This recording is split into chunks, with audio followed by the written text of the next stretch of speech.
Madame, mademoiselle, monsieur, bienvenue à Métro News. Voici les principaux titres qui seront développés aujourd'hui. La police et la justice veulent faire front commun dans le but de freiner la recrudescence du phénomène de l'insécurité dans la capitale haïtienne. Une réunion s'est tenue ce vendredi en ce sens. Le coordonnateur de l'unité de sécurité du Palais national a été démis de ses fonctions cette semaine. Vladimir Paraison a été remplacé par son adjoint, le commissaire principal Laguel Civil.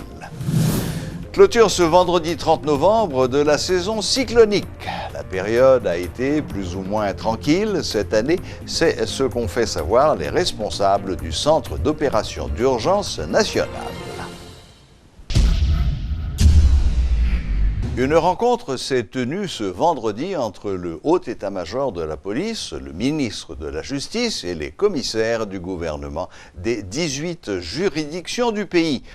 L'objectif de la réunion était d'harmoniser les relations entre la police et la justice dans le but de faire face à la recrudescence du phénomène de l'insécurité dans la capitale haïtienne. Les responsables judiciaires et policiers ont pris l'engagement de travailler ensemble afin de donner de meilleurs résultats. Suivez les explications du ministre de la Justice, Jean Roudi Ali. Bandi empêcher moun faké activité yo. Qui est-ce qui peut bailler réponse? C'est nous-mêmes, autorités chargées de sécurité publique pays et qui chargées pour poursuivre. C'est pour ça que nous réunissons commissaire gouvernement et la police pour nous bailler réponse appropriée à la question insécurité, à la question bandit qui a fait la loi.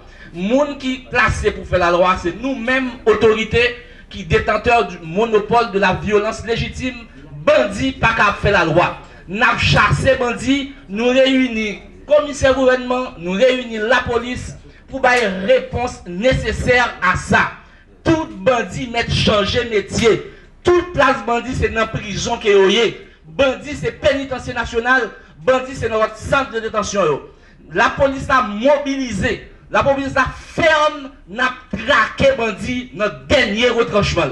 Commissaire gouvernement qui là, tout prend engagement dans la discussion de là, il n'y a pas assuré poursuite nécessaire pour arrêter tout bandit pour en bas code, pour juger et condamner. Nous voyons message ça par la population pour comprendre que l'autorité a travaillé pour lui, pour joindre sécurité, parce que nous ne pouvons pas tolérer inacceptable ça dans la société. Nous ne pouvons pas tolérer révoltant ça pour nous bouler moun. Nous ne pouvons pas tolérer ça, nous ne pouvons pas tolérer ça. Nous-mêmes autorités, nous prenons toute disposition nécessaire pour éviter ça reproduire. Et chaque fois, et si il y a un acte qui posait, n'assurer pas d'impunité. Commissaire gouvernement prend toute disposition pour ça, pour poursuivre la police a pas arrêté, police commissaire gouvernement a poursuivre, la justice a jugé, il a condamné. Ça me voulait attirer encore attention sur ça. Réunion est là pour harmoniser les relations entre la police et la justice. Les mandats qui décernent contre bandit, la police l'a mobilisé pour exécuter tout mandat qui derrière bandit. Dans Camilla Gouane, gagné mandat, commissaire gouvernement décerné. La police prend engagement, il a exécuter tout mandat. Dans la zone malpasse, côté où brûle les gens, côté où incendié le commissariat police, côté où pillé douane, gagné action publique, mettre en mouvement, des mandats décernés, la police là, déterminée, mobilisée, il n'y a pas arrêté moun sa il n'y a pas arrêté bandit, il y a jugé, il y a condamné. Dans tout grand point pays, il y a côté qui a acte violence, qui a problème, la police là, déterminée, et la justice déterminée tout pour avoir une réponse nécessaire à bandit. Bandit, nous ne pouvons pas tolérer ça dans la société, place lycée dans la prison, le commissaire gouvernement a décidé, il a mis dans la prison, la police lui-même l'a traqué tout. Surtout dans la période fin d'année, nous connaissons qu'on gagne si remontée de violence, nous voulons la population capable de vaquer à l'activité, nous inviter diaspora pour venir dans le pays, pour tout le monde en paix, pour tout le monde qui a une activité évoluer, gens doivent évoluer dans une société de paix, dans une société qui gagne l'ordre, dans une société que le monde pas déchepiller monde, dans une société que le monde pas voler à faire monde. C'est rôle la police, c'est travail ça la police gagne pour le faire, chasser bandits, traquer, arrêter le commissaire gouvernement là qui met de la poursuite, yo même yo chargé pour poursuivre, pour permettre de juger moun sa yo, pour condamner yo. Monsieur Vladimir Paraison, réputé proche du chef de l'État, a été démis cette semaine de ses fonctions de chef de la sécurité de la présidence. Le commissaire principal, Laguel Civil, coordonnateur adjoint de l'unité de sécurité du Palais national, a remplacé l'inspecteur général Vladimir Paraison à la tête de cette unité spécialisée. Monsieur Guichard Doré, conseiller du chef de l'État, indique avoir été informé de la décision ce matin même. Proche du chef de l'État, Monsieur Doré assure ne pas savoir la cause de la mise à l'écart de l'ex-directeur départemental de la police. Interrogé sur un lien entre le mandat d'amener dont a fait l'objet M. Paraison et son limogeage, M. Doré affirme ne pas être en mesure de faire le lien entre ces deux dossiers. M. Paraison avait été un des responsables de la structure de sécurité de M. Jovenel Moïse pendant la campagne électorale de 2016. Le chef de la police, Michel-Ange Gédéon, a également confirmé le limogeage de M. Paraison. C'est à la demande du secrétariat général du Palais national que M. Paraison a été démis de ses fonctions. Il m'a demandé de rapporter l'ordre de nomination ou de transfert de l'inspecteur général Vladimir Paraison au Palais national comme coordonnateur de la sécurité générale, a expliqué M. Gédéon. M. Paraison fait l'objet d'un mandat d'amener dans le cadre de l'instruction par le juge Dionel Luméran de la saisie d'une cargaison d'armes à feu à Saint-Marc en 2016. Le haut gradé de la PNH avait révélé récemment avoir lancé une procédure de récusation contre le magistrat. La résidence du juge Dionel Luméran a été la cible jeudi soir d'une attaque armée. Des individus non identifiés ont tiré en direction de la chambre du magistrat en charge du dossier de la cargaison d'armes saisie à Saint-Marc en 2016. Il s'agit de la deuxième attaque subie par ce magistrat depuis qu'il a pris la décision de faire incarcérer l'ancien directeur général de la PNH, Godson Aurelius, explique le juge Wando Saint-Villiers, président de l'association professionnelle des magistrats, qui s'est entretenu avec son confrère. Selon lui, il s'agit d'une tentative d'assassinat liée à ce dossier qui intervient au moment où le juge Luméran va rendre son ordonnance. Le directeur général de la police nationale d'Haïti, Michel-Ange Gédéon, et le ministre des Affaires sociales, Marie-Élise Brisson-Gélin, ont conjointement procédé ce vendredi à la remise de chèques à des veuves de policiers. 42 veuves ont donc reçu un chèque d'un montant variable qui permettra à ces mères de famille de subvenir aux besoins de leurs enfants, ont expliqué le DG de la police et la ministre. Interrogées par Métropole lors de cette activité, certaines veuves ont salué l'initiative, d'autres ont réclamé que cette assistance sociale soit régulière et enfin, quelques-unes ont estimé que leur accorder un emploi serait préférable. Ici, vous êtes là ce matin, des mères, avec des enfants dont vous êtes les seuls à élever. Vous avez à recevoir de l'aide de tous et de chacun. Cette aide va venir régulièrement. L'écolage de vos enfants doit être pris en compte et le sera. Mais je vous en prie, mesdames, malgré la douleur que vous avez éprouvée lors de la perte de vos maris, ne laissez pas la vengeance ni la haine envahir vos enfants. Apprenez-leur à aimer, malgré la peine qu'ils auront à vivre toute leur vie. Parce que ne pas avoir un père, il y a un vide qui est laissé. Je vous en supplie, ne laissez pas la haine ni vous envahir, ni entrer en dedans de vos enfants.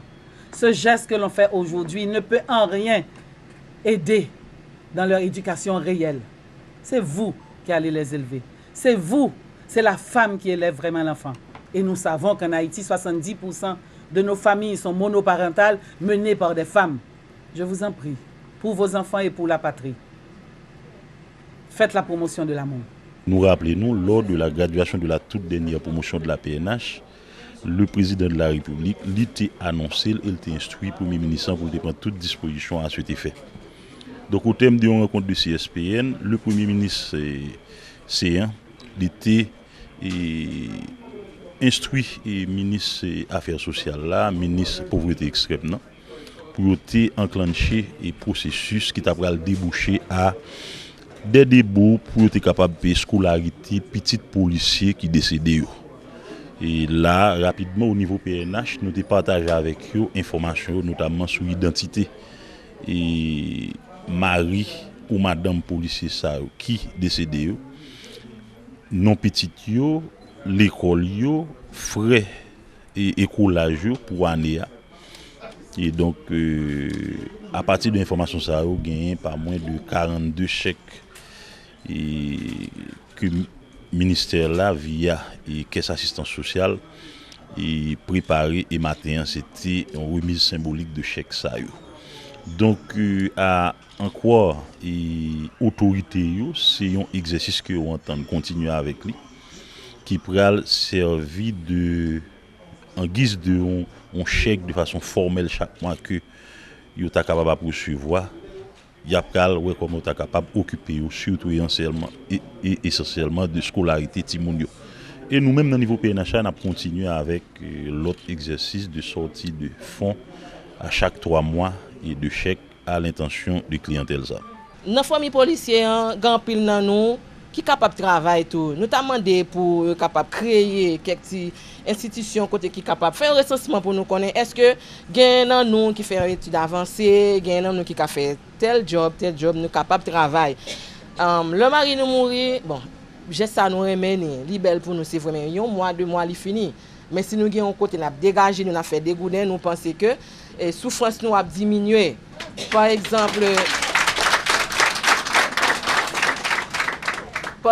si me dit moi-même qui gagne 5 timoun, l'homme touche un chèque chaque 3 mois, me gagne qui dans l'université et sous bram seulement. Imaginez-nous, bon, ça me jeune li pas capable. Mais si mon petit bail m'a fait quand même, pas regarder sur ça que mieux. Par exemple, moi étudier sciences comptables, moi fait sciences juridiques et me faire l'autre petit bail encore. Pas regarder sur ça. Ça nous gagne là, gagne mais nous n'a travail, n'a bon, nous pas besoin gros bagages. Tout simplement joindre un côté pour nous capable faire un petit gap d'ail pour nous capable avancer avec Timoun parce que nous pas la laguer Timoun dans délinquance juvénile. Nous parce que nous connaissons femmes police c'est femmes vend nous et faut nous que nous c'est femmes nous gain femme nous parce que si nous pas gain femme dans depuis en 2004 mari mouri m'a éduqué 6 Timoun madame Jean-Mier parce que moi gain femme moi nous gain femme nous mesdames on bat un gros bravo pour nous.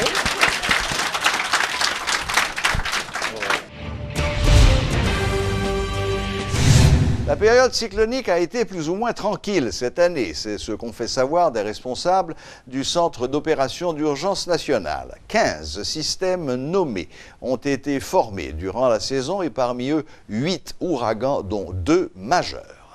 Même si la saison cyclonique a pris fin ce 30 novembre, la Direction de la protection civile, le Centre d'opération d'urgence nationale et l'unité hydrométéorologique continueront à travailler en vue de suivre d'éventuels systèmes.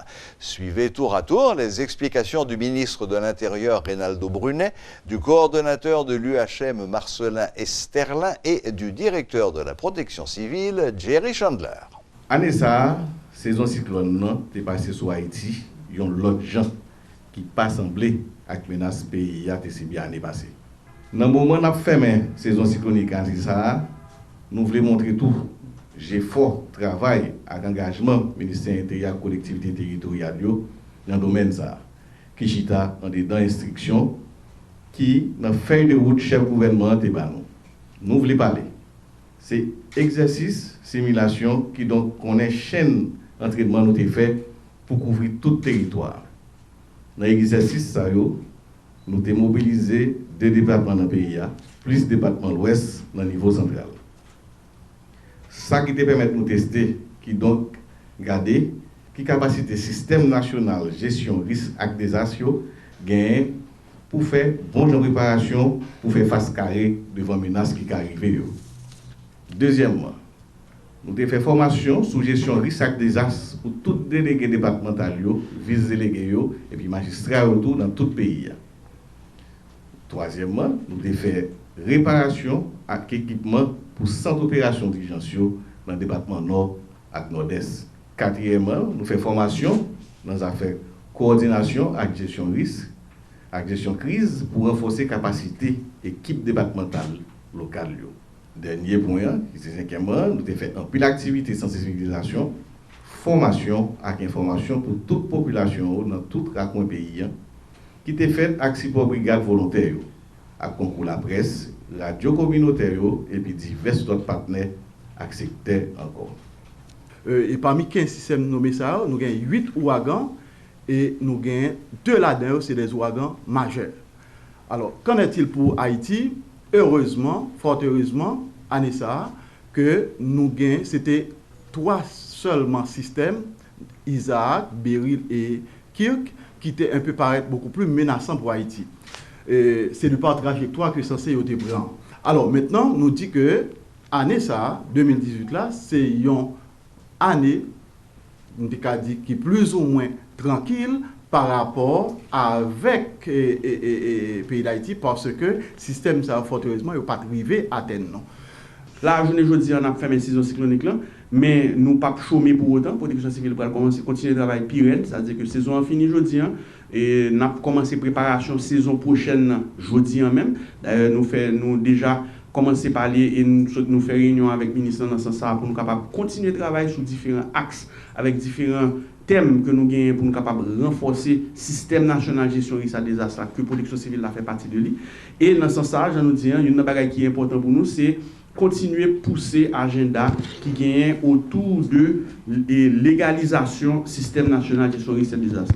Donc là, je dis que nous avons sorti dans phase chaude de saison cyclonique là, nous sommes capables vraiment mettre l'accent sur lui, travailler avec tout l'autre partenaire en façon pour que légalisation système soit capable de faire au plus vite et en manière pour nous capable de un système qui semblait avec le système qui existe dans tout l'autre pays, mais surtout pour nous un système qui est fort, un système qui a une vraie capacité pour justement faire face à la situation, parce que je nous souhaite là, le risque cyclonique là était quand même un risque, mais les saisonniers.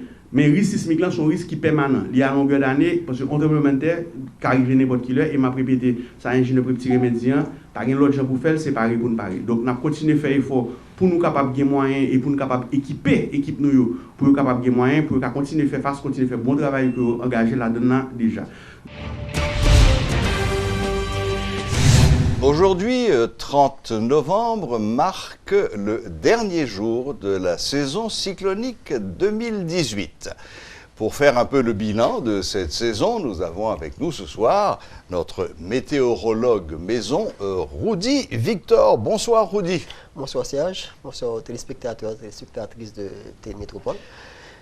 Bon, finalement, cette saison 2018 n'a pas été trop catastrophique pour nous. On a été épargnés. Oui, vous l'avez bien dit pour nous. Ça n'a pas été le cas pour les États-Unis, par exemple. Ça a quand même été une saison active, si on prend ça dans un cadre général, avec 15 tempêtes. Il y a eu 7 cyclones et 2 ouragans majeurs, dont Florence et surtout Michael, qui a causé des dégâts assez importants sur le nord-ouest de la Floride.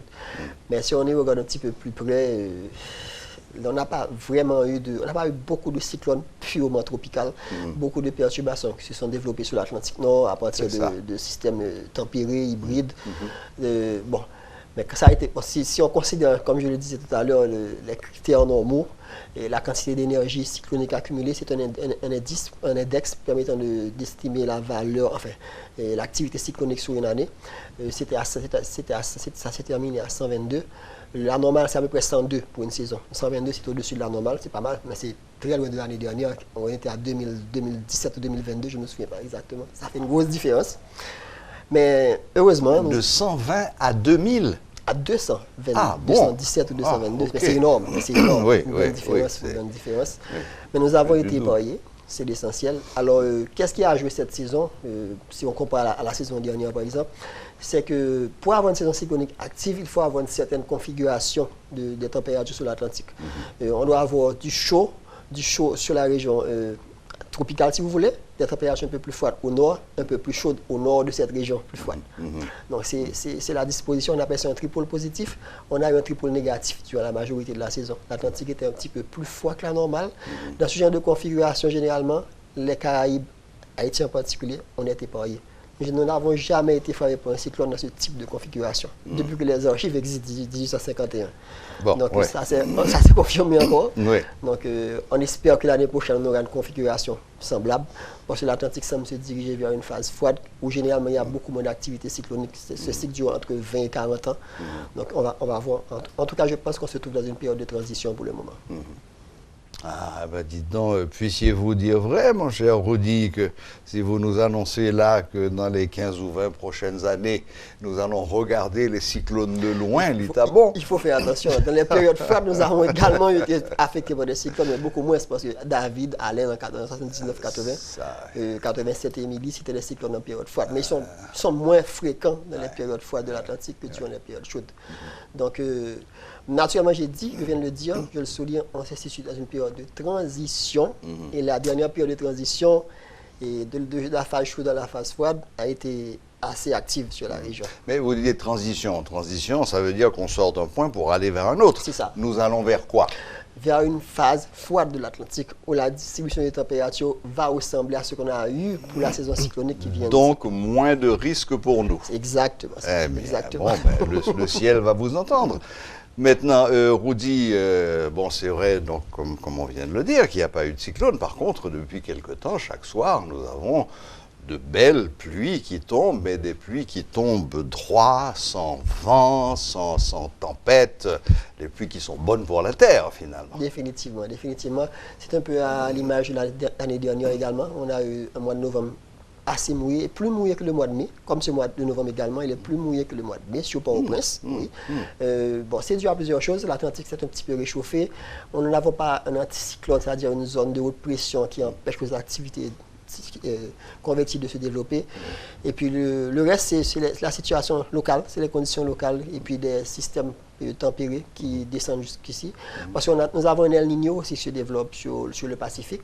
Et cet El Niño, c'est un El Niño qui est modéré, n'est pas trop fort. Parce qu'on a un El Niño de ce genre qui n'est pas classique. Ça favorise généralement un automne et même un hiver qui est un petit peu plus humide que la normale, surtout sur les régions septentrionales. Et je pense que c'est vrai que la saison cyclonique est terminée, on est satisfait, on n'a pas eu de problème, mais il faut se dire quelque chose, que lorsque nous avons ce type d'El Niño, il y a un petit peu plus de front froid qui arrive sur la région. Et les plus grandes inondations du pays, c'est... On ne va pas se plaindre d'un petit peu de fraîcheur quand même. Je suis d'accord, je suis d'accord. Bon, un tout dernier mot avant que je ne vous libère. Rudy, 30 novembre, fin de la saison cyclonique. Est-ce que ça signifie que mathématiquement, on ne peut plus avoir de cyclone dans les jours qui viennent? Non, la période officielle est terminée. Mais il y a quelques fois... Bon, oui, officielle. Alors, officieuse. Officieuse. C'est possible quand même? C'est possible. C'est déjà arrivé par le passé. Pas des cyclones, mais des systèmes tropicaux quand même, ou bien des systèmes hybrides. Je vais vous dire, par exemple, en 1933 ou 1934, il y avait un système qui s'est développé sur l'Atlantique près des Bermudes. Il s'est dirigé vers le sud, a mis le cap sur le sud, et a touché la République dominicaine, ensuite Haïti, avant de se dissiper. Wow. Il y en a eu un ou deux autres, il y a eu, je crois qu'il y a eu une perturbation extratropicale, c'était en 2007 ou 2003, je crois que c'était 2003. Il y en a eu, mais pas de choses extraordinaires. C'est ça. OK.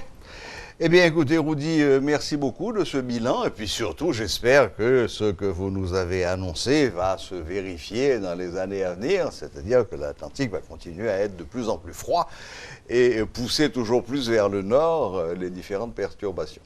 Merci infiniment. D'accord. Bon week-end à vous et à bientôt. Au revoir. Voilà, c'était notre météorologue maison, Rudy Victor, qui confirmait ce que nous avons tous vu, à savoir que la saison cyclonique 2018 a été plutôt clémente pour nous en Haïti.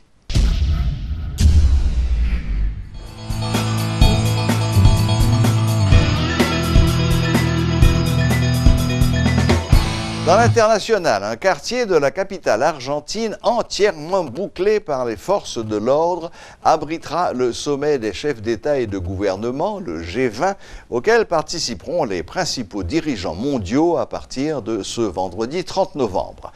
À l'extérieur, mais loin de la zone d'exclusion, une manifestation rassemblera les altermondialistes locaux et internationaux.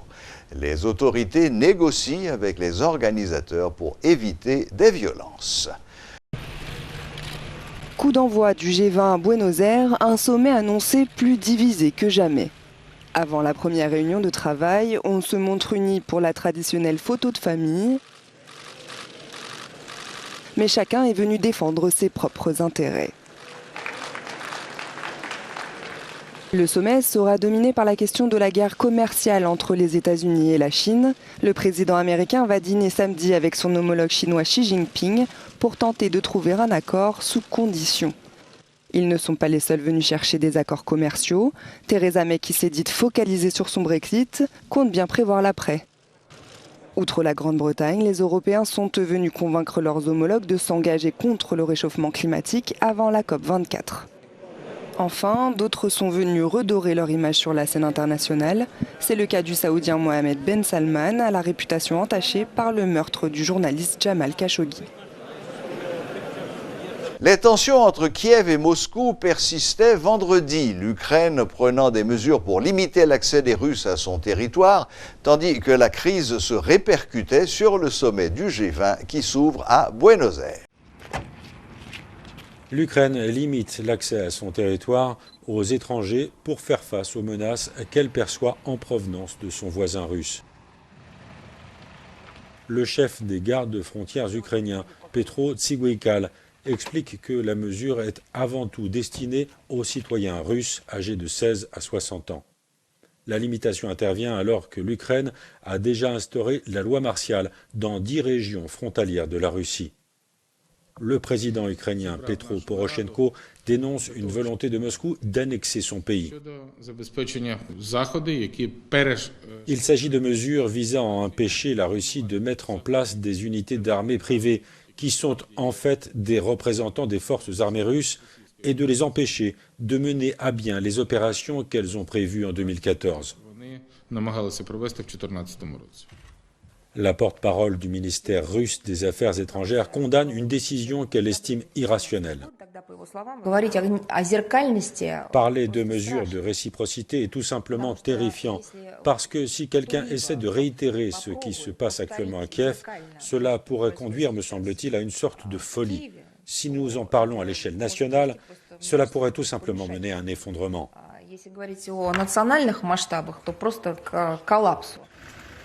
De son côté, le G7 appelle Moscou à libérer les 24 marins ukrainiens que la marine russe a fait prisonniers après l'arraisonnement de leurs 3 navires en mer d'Azov dimanche dernier. Sur le terrain, l'armée ukrainienne conduit des exercices militaires à proximité de la mer d'Azov et non loin de la frontière russe. Ces exercices se déroulent alors que la Russie a déployé dans la péninsule de Crimée son 4e système de défense antiaérienne S-400. Les S-400 sont les tout derniers missiles sol-air développés par la Russie. Cette crise navale autour de la mer d'Azov est la première confrontation militaire ouverte entre la Russie et l'Ukraine depuis l'annexation de la Crimée en 2014 et le conflit armé dans l'est de l'Ukraine dont le bilan dépasse les 10 000 morts. Les Gilets jaunes manifestent aussi en Belgique.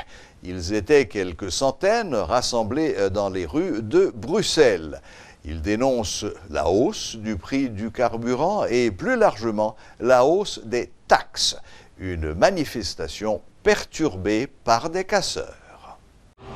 La vague des Gilets jaunes s'étend à Bruxelles. Plusieurs centaines de manifestants ont bloqué un carrefour stratégique dans le centre-ville de la capitale belge. Une journée marquée par de nombreux incidents et des affrontements avec les forces de l'ordre. Parmi les revendications des Gilets jaunes belges, la baisse du prix des carburants et la démission du gouvernement de Charles Michel. Là, c'est plus une démocratie. On est en esclavagisme total. Là, on est des esclaves. Là, en fait, on travaille pour qu'eux vivent comme des rois. Ça, c'est pas normal. En France, le mouvement ne faiblit pas et une 3e manifestation est prévue à Paris ce samedi. Près de 5000 membres des forces de l'ordre pourraient être mobilisés pour éviter les débordements de la semaine dernière sur les Champs-Élysées. L'exécutif français, de son côté, avait organisé ce vendredi une rencontre entre le Premier ministre Édouard Philippe et une délégation de Gilets jaunes. Mais le rendez-vous a viré au fiasco. Seul un représentant du mouvement s'est entretenu avec le chef du gouvernement. Voilà, c'est tout pour l'actualité nationale et internationale. Vous allez pouvoir suivre maintenant Métrosport avec Rudy. Merci Serge, bonsoir, place au sport maintenant. Football, championnat national. Ce dimanche aura lieu la 15e journée du championnat national. Le Cavalier de Léogane fera un long déplacement au parc Saint-Victor du Cap-Haïtien pour y affronter le FICA.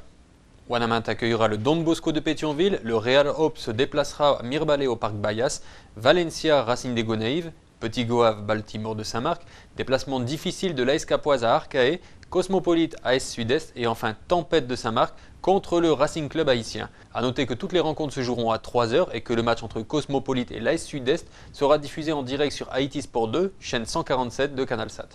Championnat national toujours. Dans un communiqué, la Fédération haïtienne de football a lancé un appel au fair play lors de la dernière journée des championnats de D1 et de D2. Au-delà des enjeux qui, quel que soit leur poids, sont toujours passagers et ne doivent jamais ajouter aucune conséquence fâcheuse additionnelle à la situation du pays déjà agitée et presque mise en lambeaux par l'esprit de haine gratuite. Il y a le fait qu'il ne s'agit que de matchs de football joués entre Haïtiens, avec des arbitres haïtiens et sous les yeux de fans haïtiens, donc de rencontres de football entre frères de surcroît, tous soucieux de l'avenir du pays selon la Fédération haïtienne de football. En difficulté cette saison en championnat avec une actuelle 5e place, le Bayern de Munich devrait frapper fort lors des prochains mercatos.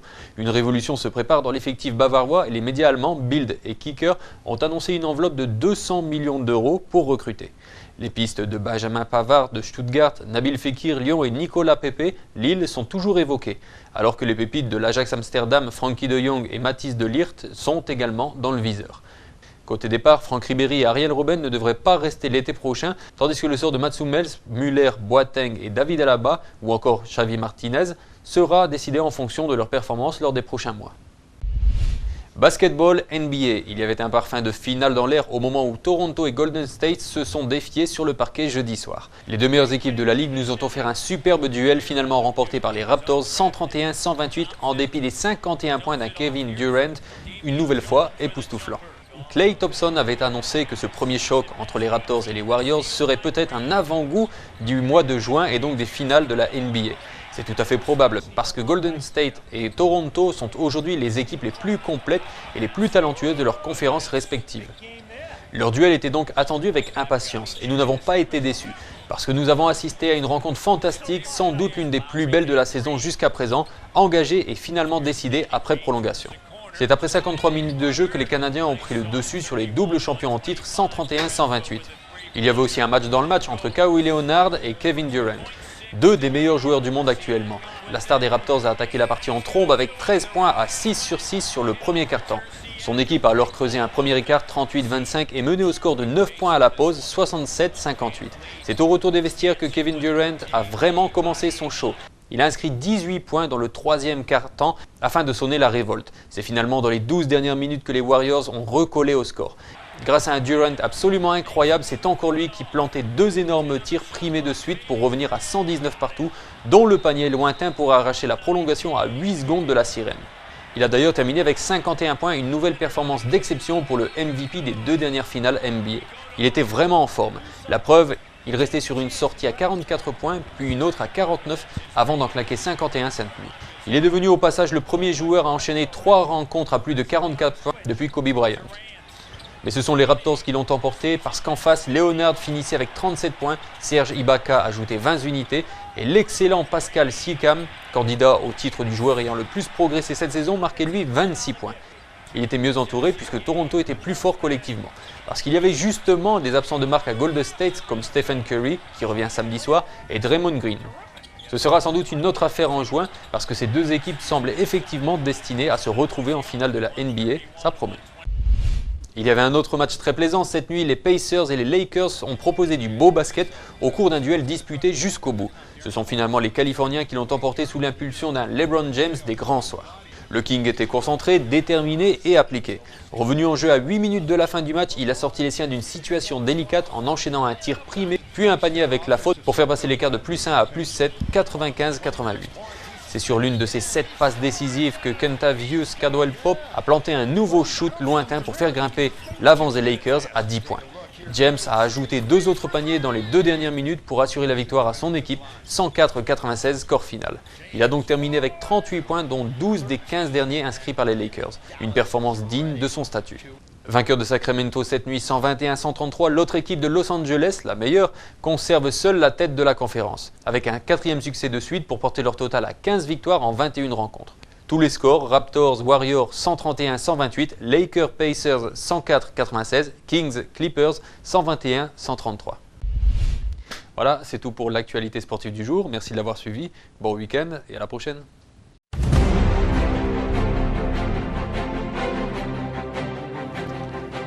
Voilà, la boucle est bouclée. Merci de votre fidélité.